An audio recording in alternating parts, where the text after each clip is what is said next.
I don't remember. God, Bruce. We started doing a lot of blow. And that was the end of that. Oh, mine's got fallen. And then I said, I want to be the lead singer, and then two of them left.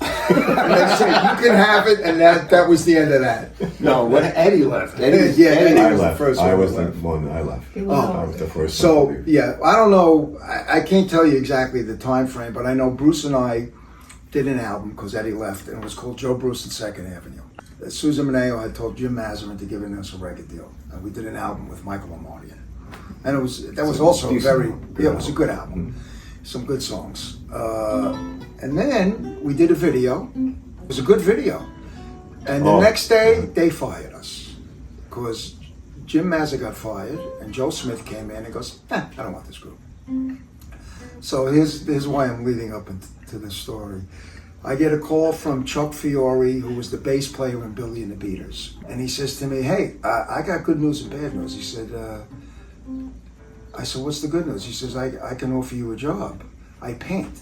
No, I'm talking about painting like houses and stuff. And I could pay you $17.50 an hour, because now I don't have a job. And I said, what's the bad news? He says, it's Capitol Records. So I was signed to Capitol Records with him. Now I'm painting Capitol The Records. actual building. And I'm painting and scraping wallpaper off the wall one day, and I hear myself on the radio, Piano in the Dark with Brenda Russell. And I go to the Grammys that night because I got nominated for Best Pop Duo with her. And, it wasn't too funny when it was happening. But now when you think back on it, it's like, that's a pretty funny story. I don't know if I ever really felt like I made it. I mean, I had a couple of hit records here and there, but not, I never really feel like I did. But, well, the one thing I can't... I agree. I never really felt. But I really feel like meeting Donna changed our lives, and again, I didn't really realize it until years later, what I was in, because it was really something else.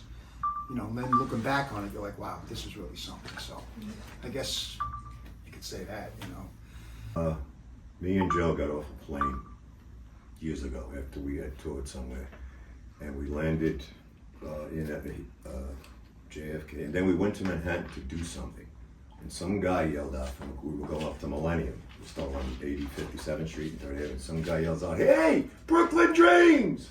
And I thought, well, guy knows us. One other time I was doing a gig with some other group, and the band played a song that me and Bruce wrote for the Five Heartbeats. They played Are You Ready For Me? And I'm downstairs with this other group, gonna go on and just sing and play. And I went, they're playing the song from the Five Heartbeats. I felt like I made it, but it didn't, But for that moment, you kind of go, wow, they know the song, they're playing the song. It was a cover band. I can tell you when Eddie thought I made it. It was when yes, this is a good one. we're in the basement of his mother's house, and Tighter Tighter came on the radio. What a moment. And Eddie was like, you're playing your record on the radio. And, like, And he told me this whole story that Morris Levy said to him, don't worry, 20 after 4, they're going to play Tighter and Tighter. This was like a Tuesday. We had the radio, had a clock in the front, no back, and there were the tubes. In my mother's house, we didn't have this. All of a sudden, dun, dun, dun, it comes. It was like you felt like he said something and he did it, at being where we were from, which it was mine. I was like, oh my God, you got played? And they toured with First Edition, which was Kenny Rogers, and he told me he went to Dallas and you opened for you opened for Kenny Rogers? You don't remember? And I don't remember. You said they had thick cowboy necks. Oh yeah? Yeah, you said you sat behind them, and whenever they went on, or you went on it, you stood in the back, and you said that their necks were like this. But I thought, here's a guy he opened for Kenny Rogers in the First Edition. I thought he made it. To me, that was amazing. He was the first one out of the neighborhood from our crew that actually had a hit record and toured and did whatever we did. Right. Yeah.